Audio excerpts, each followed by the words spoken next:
Hello, everyone. Welcome to WGSN-DB Going Solo Network, and you're listening to Going Solo Life After Relationship Loss. And I am Cece Schatz, a doyen of relationship building, and I want to thank you so much for listening to us today. We are the #1 internet singles talk network, and I want to thank you so much for that. All of our information is right there on goingsolomedia.com. And so I hope you'll check it out, all our wonderful hosts and guests that are on there. Today we were supposed to have a guest, but I'm not sure exactly what happened. Hopefully she'll be joining us in a bit. But let's go on. Let's talk about empowered, how we feel empowered after divorce. And so what I can bring to you is I can bring to you 7 ways in which to make you feel empowered after divorce. And if our guest pops up, we'll go ahead and bring her forward. So we'll see what happens. But after divorce, it feels like a death, right? It feels like a true loss of someone in our lives. And so we really have to step back for a minute and think about it like that, because so often what we feel is that we just can't explain it, right? And so we're going through these feelings, and they're actually grief feelings that we're experiencing, that we're going through. And when someone steps out of our life, whether it be by death or divorce or even a relationship breakup, we have this horrible feeling of loss, and feeling that we're not empowered, right? Feeling that we're powerless. And so the best thing to do when that happens is really get support. You must get some sort of support as you start to move forward in your life. And so one of those things that you can do is you can reach out to maybe a divorce support group. I have one that we would love for you to join. We have it locally here in our Tampa Bay area, and we're looking to do some online things so we could actually bring you forward with that. But if not, look in your local area and see if there's something like that in your area that you could actually bring forward, and you could start going to. Because I tell you what, when you connect with other people that are going through what you're going through, it truly is, it is a blessing. And when you talk to your family and your friends, they don't always get it, and they can give you some bad advice, right? Because you never know what's going to happen, what tables are going to turn. And so what you want to do is really get with someone that can help you.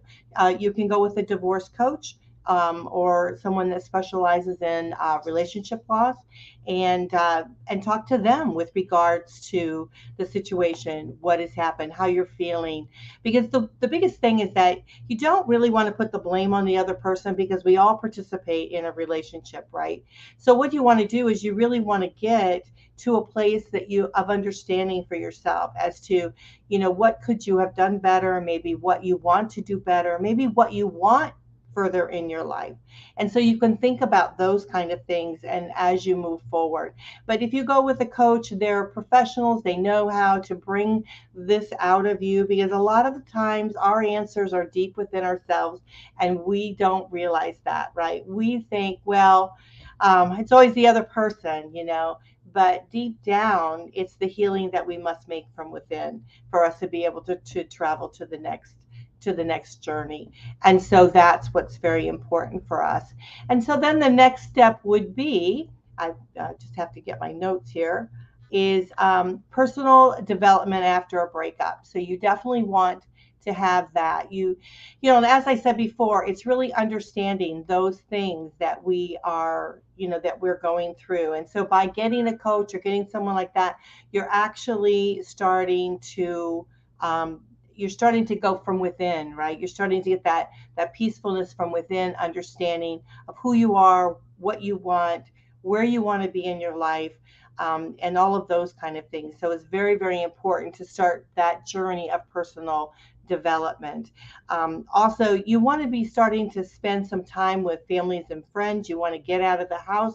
You do not want to isolate yourself. It's okay to take a little bit of time aside to be able to kind of home in and focus a little bit and kind of be with yourself. But you don't want to start isolating yourself, because what happens when you do that is a lot of times you start living in the negative, right? And you start living in a world that you can't step out of. And so it's best to start when you've actually done some personal development, you've maybe contacted a coach, you've joined a group that kind of help you move through, then you want to start beginning to get out and get out and step out and do some things. And the reason you want to do that is because you want to start understanding what makes you happy, right? Because a lot of times we lose ourselves within a relationship. So the best thing to do is step out, start doing some things that you might like to do. Maybe it's not time to date. I'm not saying for you to go out and start dating. What I'm saying is for you to go out and do things that you truly enjoy doing. So, like, let's say, for instance, guys, if you're listening, I hope that you are. You want to go out and maybe do some sports, do some things, hang out with the guys, do some things like that that you enjoy doing. It's always great to take up exercise, start working out. Ladies, that can work for you too, but start doing some of those things. Start, what I always say is, like, it's not just the physical aspect, right? We want to start looking better, doing better, feeling better, right? But it's also our minds, right? So we want to start doing some things that maybe can educate ourselves, maybe learning something that we had always wanted to learn, right? Doing something within the arts that maybe would expand your horizon with becoming joyful, right? And so a lot of times music, maybe learn an instrument, or, go and take a class that you've always wanted to take that you haven't had time to do. Learn something totally new. You never know where that takes you in life. So it's a really a great thing to be able to do, to step out of yourself a little bit. Then the next one would be, if I get off my notes here, you want to okay, this is what you don't want to do. You don't want to turn to your children, right? You do not want to turn to your children for advice or help or anything like that to get through it, even if your kids are older. And so it's better to go to either a professional, someone that knows, and I feel it's better to go to a professional, someone that knows what they're doing, or a support group that can that can connect with you on the same mind level. But you don't want to go to your children for a couple different things. One is they're also going through the loss. So if you have started, you know, within the divorce, right, and you're divorcing and everything, they're trying to deal with all of that. If it's in a relationship, let's say you've been in a relationship and your kids have met the other party and they really thought you guys were doing really well, everything is going well, they're going to be saddened by the fact that here you are now, in another transitioning state. They are also transitioning. So you don't want to put that burden on them, right?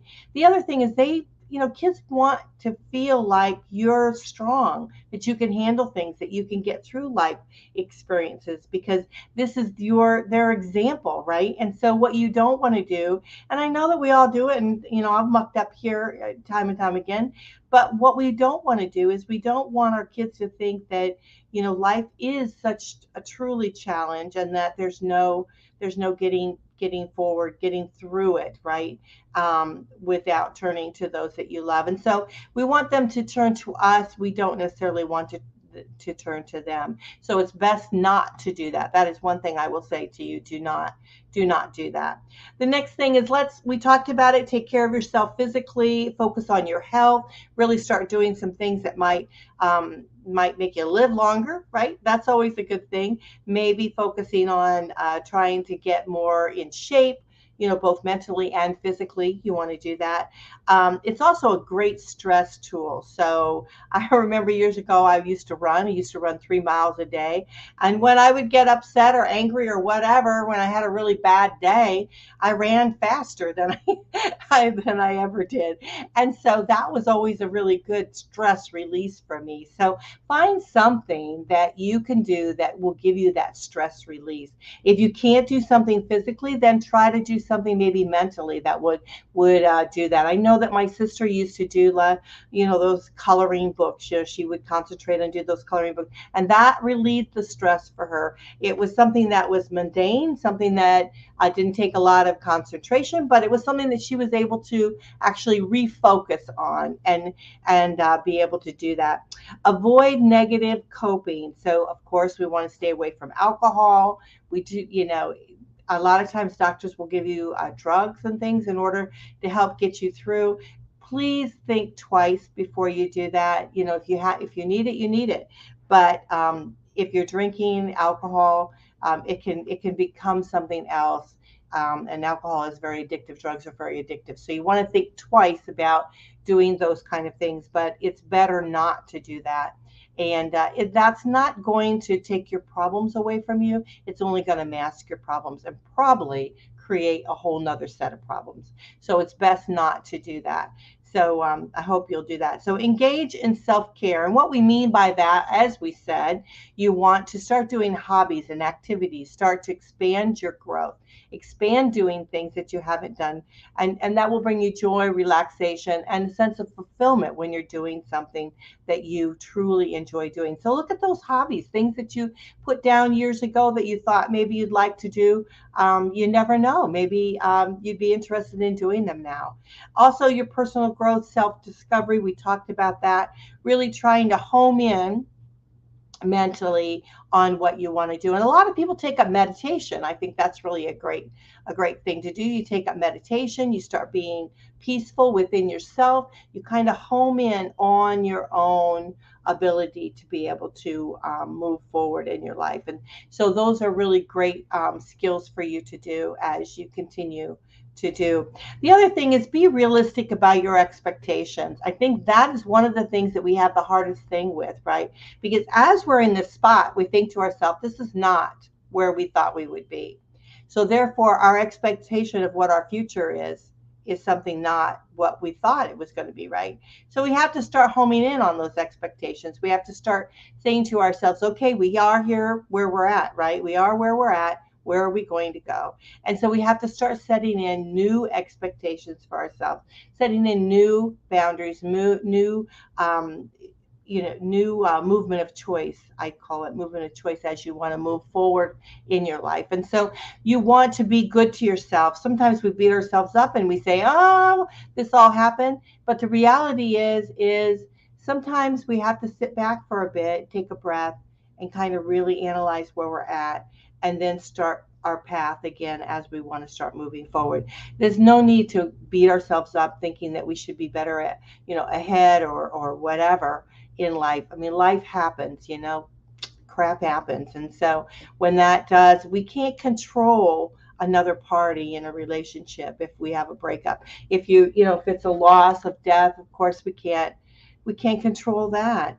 And so we should allow ourselves the freedom to be able to release some of that, right? And so to refocus ourselves a little bit and let go of some of those expectations in life. We certainly want to do that. So the other one is a daily routine. Let's switch it up a little bit. Let's do something different in our daily routine. Let's, so often we do the same things all the time. You get up, you have breakfast. Some people even eat the same thing all the time. They watch the same news program. They do, they go through all these mundane steps that they do in life, right? And then they wonder why they feel like, oh, I don't have a life. Nothing's happening for me. Well, you got to make it happen, right? You got to get out. You got to do something different. You have to step it up. So maybe go take a walk around the neighborhood, right? Go say hi to your neighbors as you're walking. Do something different. Shake it up. My girlfriend, Janet, used to say all the time, shake it up, step out of the box, do something different. And you'll be surprised at, number one, how good you feel about it, how you've learned something about yourself, and how you maybe even touched or learned from others. So, you want to do something a little bit different in your daily routine. The other thing is when you begin doing something different in your daily routine, what happens is you start like jump starting a new path for yourself, right? Because you're doing something different, you're exploring something different, you're shaking it up. So you want to jump start this path to be able to move forward in your life. So think about that. Think about what you do every day and try to do something different. The fifth one, I'm doing 7 steps. So the fifth one is focus on your future. Embrace the changes in your life rather than sit here and think, oh no, I don't think I want to go through this. life is, humdrum, it's miserable. I'm just going to put my head in the sand. I'm going to stay home. I'm going to watch Hallmark movies, and I'm just never going to do anything and eat chocolate, right? No, you won't want to do that at all. What you want to do is you want to embrace the change. You want to say, okay, here's where I am, right? Now, what do I want in my life? What do I truly want in my life? Do I want a partner in my life? Do I want, a better job in my life? Do I want a better connection with others, right? And so what you want to do is then when you analyze what it is that you truly want, then you want to start putting the plan in place to be able to achieve that. So for instance, if you are divorced and you've taken some time to heal yourself, you've worked on yourself as you move forward, and you go ahead and you get that done, then you I'm sorry, my train of thought, but then you realize that you start putting a plan together for yourself as you want to move forward, right? So you start stepping out of the box, you start doing something different, you start analyzing where you'd like to be and what you would like to do as you move forward. And then you start putting a plan together for that. And so, for instance, I was just going to say is that I got off the train, my sidetracked here, but like for instance, if you've healed yourself, you're ready to move forward. So let's say you want to get out, right, and you want to do some things. There's, like you can go on meetup.com. Meetup.com is a wonderful place in your area. They have all kinds of different activities that you could do. You can join, you can step out of the box, you can do something different, and you can maybe do some hobbies that you might enjoy. You can join, ladies, you can join, if you just want to step out and start meeting people, do something different. You can join like a ladies group. You can, join like some activities that you maybe enjoy doing. You could start beginning doing that. Gentlemen, you can start doing, some activities that you might like. They have pickleball clubs. They have, a kayaking. They have all various different things. They also have, if you're ready to start mingling a little bit with the opposite sex, they also have activities there that you could do together. Not necessarily dating, but that you could actually, just start doing some things and mixing yourself within that environment again. And that might make you feel a little bit better. I know that unfortunately it doesn't look like our guest is going to make it today, so I'm going to try to go through these steps pretty quickly. And then the next thing is to think about your goals. We talked about that a little bit. Think about your goals in life, what you truly want, what you truly want to accomplish. And remember, your goals are just that. They are goals. They're going to shift and turn as you progress in your life. And so you might set a goal for yourself. And it's always great to set goals, right? I do that at the beginning of every year. I try to come back, analyze it every 3 months to see where I am. And then I realize, oh, things are going to have to shift. Things aren't quite making it. So don't beat yourself up about it, but set some personal goals for yourself. Say to yourself, you're going to get out of the house. You're going to do this. You're going to do that. You want to have some realistic goals, some steps for yourself as you move forward. Tell yourself you're going to be happy again. My gosh, what better way in order to be happy is you truly convinced that you're going to be happy, right? And so tell yourself, I'm going to be happy. I'm going to get up today and I'm going to be happy today as we move forward in life. And so that's truly what I want. And then the next step is, the next step is emphasize good communication with your ex. Let's face it, if you guys are going through a divorce, especially if you have children, you have to have good communication. And so you want to maintain an open and respectful conversation. You don't have to love the person, right? You don't have to say, listen, you're my best friend anymore. I'm upset. I'm mad at you, whatever. Just hold that back, right? Just maintain open and respectful, communication with your ex, and that will help you be able to move forward, not only in your life, but it'll help your kids to be able to come together. You truly are a family, and so that's what's so important, that you want to make sure that you definitely honor and respect that. And they're going to watch you. They're going to see how you behave. They're going to see that, oh, mom and dad are splitting up, but they're still respectful with each other. They're still, they're still my parents. They love me. They still treat us with a respectful environment. And so that's very, very important that you want to do that.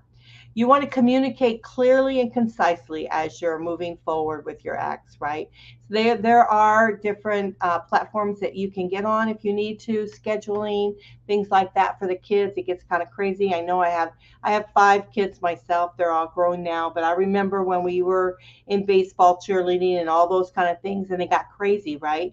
So there are apps, there are different things that you can get that will help you with that scheduling to keep track of everything. Share that with your ex. Share that with them, and be open about it, and allow them to participate in your children's life as equally as you would want to do. Think for yourself, what would it be like if your ex was an SOB, right, and didn't allow you to participate in your children's life? Think about that for a minute. You wouldn't want that, so don't do that to the other party, right? Allow them to be open and have conversations and be able to participate. If they choose not to participate, that's their choice, right? And you'll just have to pick up the slack, because your kid's going to expect, they need that, right? And so sometimes if that happens, it happens. And so you just want to work together as much and well as you can. But if there's a problem, if there's a fiction, if whatever, step back. Always be the one that takes the high road, right? And then the higher road you can take, the better it will be, and the better for your children as you move forward. And things may, as time goes over, it may work itself out. It may end up working itself out if you don't escalate. A lot of times we get upset, we get angry, and our feelings are hurt. And so we allow our feelings to surface, and we show it in anger, right? We show it in a way that's probably not appropriate for anyone to see, but we do it. It's life. That's what happens. Try not to do that. Try not to let your emotions and what you feel inside come out of your mouth, and your behavior be negative, right? So you want your kids to look at you as being, the right person, always doing the right thing, and therefore they will always be that way too. Limit contact if necessary. Hey, you don't need to be your ex's best friend. You don't need to know what they're doing, when they're doing it, how they're doing it. All you need to know is what pertains to you directly and your children.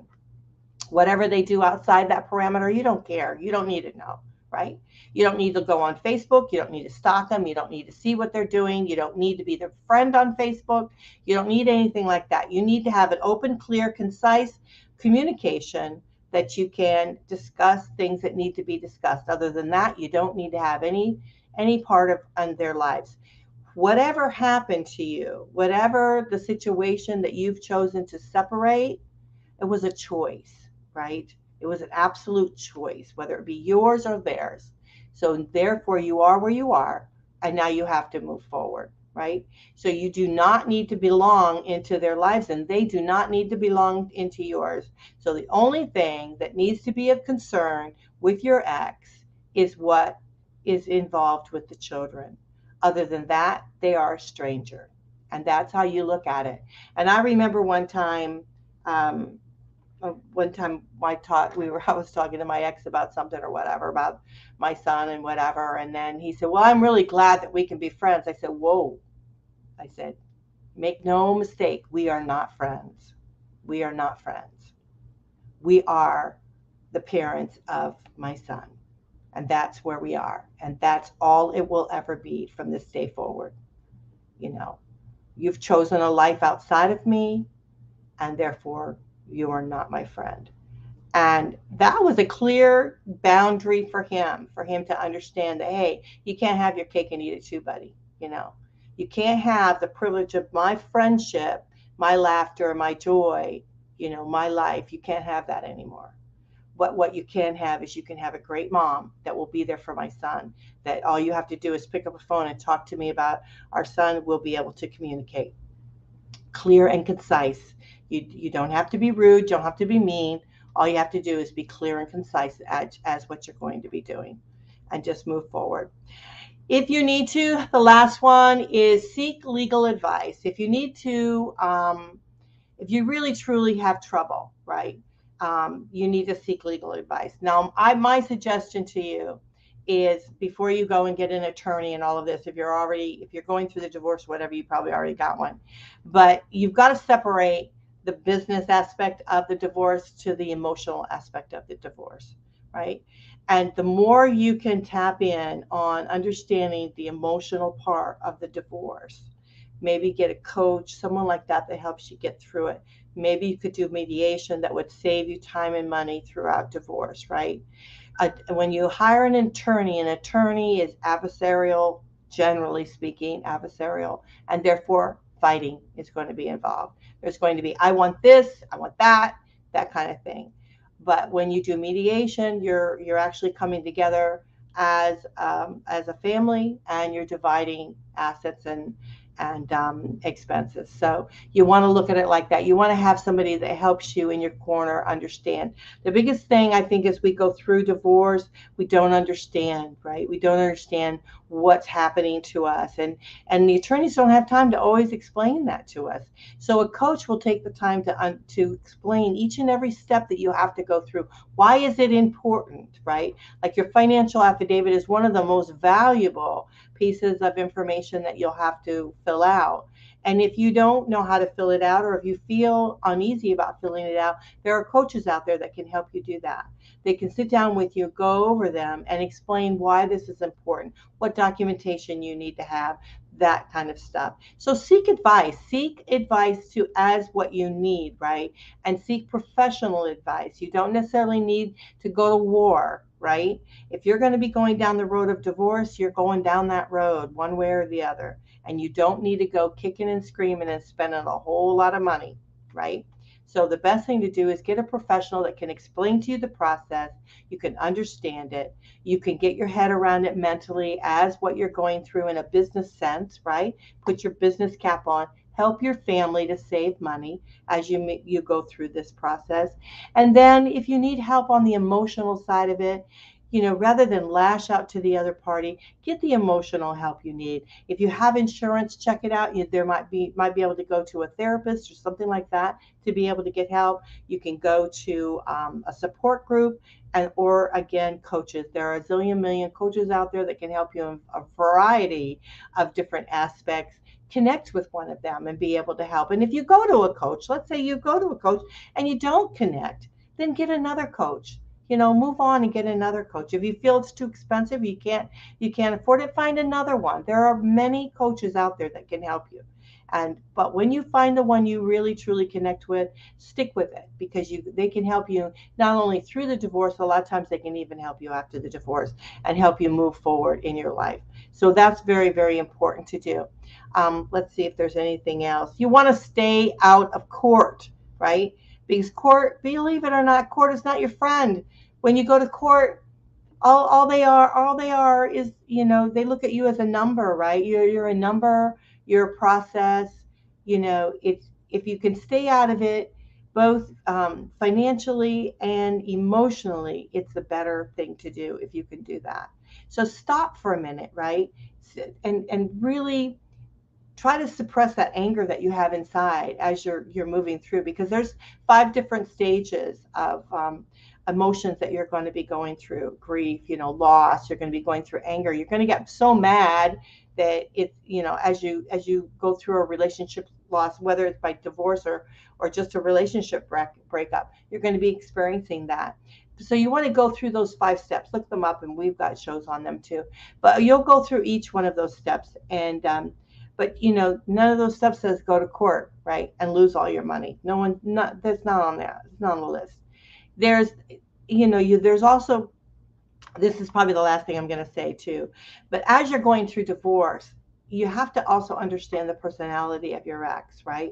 And if you're going through if you have a very difficult ex, you need to find a coach that knows how to deal with that difficult ex.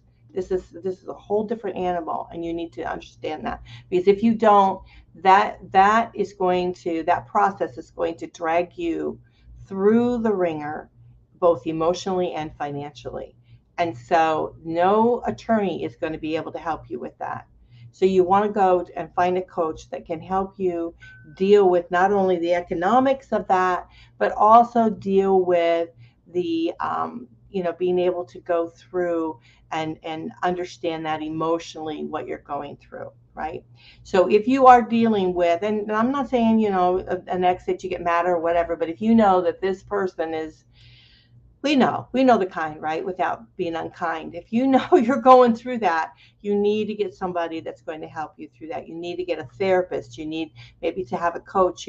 There's different processes that you can go through. And you want to be able to build your team to help you get through this situation, right? Because when you're looking at this, right, when you're looking at the ways to cope through separation and divorce, you're looking at it from your perspective, not from the other person's perspective. So you want to get what you need in your life, right? That's going to help that helps bring you to another plateau, that will fill your well with good positive information, and will feel that you're supportive throughout the entire process. And so I know we were going to have Beverly Price on. I guess we'll reschedule a show with her. She talks about empowered divorce. You definitely want to check her out. She's a wonderful individual and with great deal of knowledge to be able to move through. But you do want to feel empowered, not only as you're going through divorce, but you want to feel empowered as you step forward into your new life. You want to be able to be like, Wonder Woman, or, Batman or Superman or whatever. You want to be able to feel like, you know what, I got it. I can get through this. I know that the next phase in my life is going to be awesome. And I'm going to make a choice, right, to make it awesome. And so that's what you want to do. You want to feel that empowerment as you move forward in your life. So just know that wherever you're at now is not where you're going to be, nor where you're going to be tomorrow. So keep that in mind. So I hope you guys enjoyed the show. I do apologize for our guest not being able to with us today. I think she misunderstood. I think she thought it was a recording versus a live process. So I do apologize for that. But we will have her back on. She's with the Empowered Divorce. She's an elite guest and TV host, Beverly Price. You do not want to miss her because she is an awesome individual. If you do want to reach out to her, which I would highly suggest if you're looking for someone to kind of help move you through, her phone number is 843-315-8659. 843-315-8659. You can go to her at email her Beverly at herempowereddivorce.com, or check out her website, herempowereddivorce.com. We got a lot of stuff going on, so I'm sure the confusion is there. We're building up for in October, which is the domestic abuse month, and so we're building up for that. You're going to see a lot of shows geared towards that. So if you've ever experienced that in your life, there's certainly shows that you want to watch.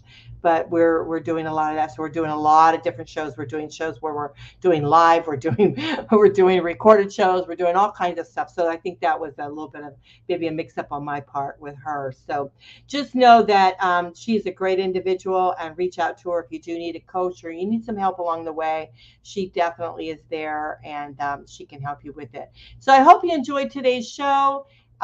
We talked about the 7 ways to cope. And I hope that you are not suffering too awful, terrible. 7 ways to cope with separation and divorce. Just know that tomorrow is another day, and it will be brighter for you. So I hope you guys like this. This is Cece Schatz. I am Cece Schatz. I'm the doyenne of relationship building. You're listening to WGSN-DB Going Solo Network, and this show is called Going Solo: Life After Relationship Loss. I hope you enjoyed it. I'll talk to you later. Bye for now. Oh, if you want to contact me, I almost forgot to put my stuff up. Just go to goingsolonetwork@gmail.com. And again, all of our information, goingsolomedia.com. I'm on all the social platforms, so you can reach out to me anytime, and I'm happy to hear from you. So again, my email, goingsolonetwork@gmail.com. Love you guys, and thank you so much for listening. Bye for now.